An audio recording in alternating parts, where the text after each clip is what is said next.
नमस्कार, आप देख रहे हैं आरजे रमझाझर न्यूज छत्तीसगढ़ और मैं हूं पुखराज सिंह। उप मुख्यमंत्री अरुण साव ने पीएम आवास योजना शहरी के 23,000 से अधिक लाभार्थी परिवारों को गृह प्रवेश पर दी है बधाई। जी आपको बताएं कि प्रधानमंत्री नरेंद्र मोदी को दिया धन्यवाद।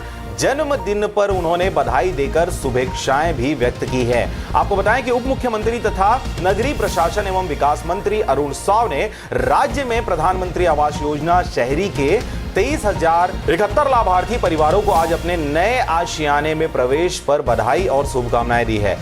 राम राम, जय जोहार। प्रधानमंत्री आवास योजना शहरी के देश भर के 4 लाख परिवारों को, छत्तीसगढ़ के 23,071 परिवारों को उनके सपने का आशियाना आज मिलने वाला है।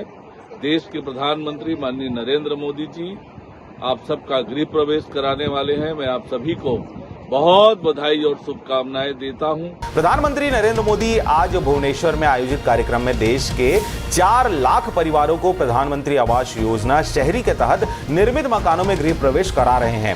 इनमें छत्तीसगढ़ के 68 नगरीय निकायों के 23,071 परिवार भी शामिल हैं। उप मुख्यमंत्री ने इसलिए प्रधानमंत्री नरेंद्र मोदी को धन्यवाद ज्ञापित किया है। उन्होंने अपने अमेरिका प्रवास के बीच वहां से भेजे संदेश में सभी लाभार्थी परिवारों को शुभकामनाएं प्रेषित की है। तो आप देख रहे थे आरजे रमझाझर न्यूज छत्तीसगढ़। मैं था पुखराज सिंह। चैनल को अभी तक आपने सब्सक्राइब नहीं किया तो कृपया चैनल को सब्सक्राइब करें, खबरों को ज्यादा से ज्यादा शेयर करें। जिन्होंने कर लिया उनका बहुत बहुत धन्यवाद।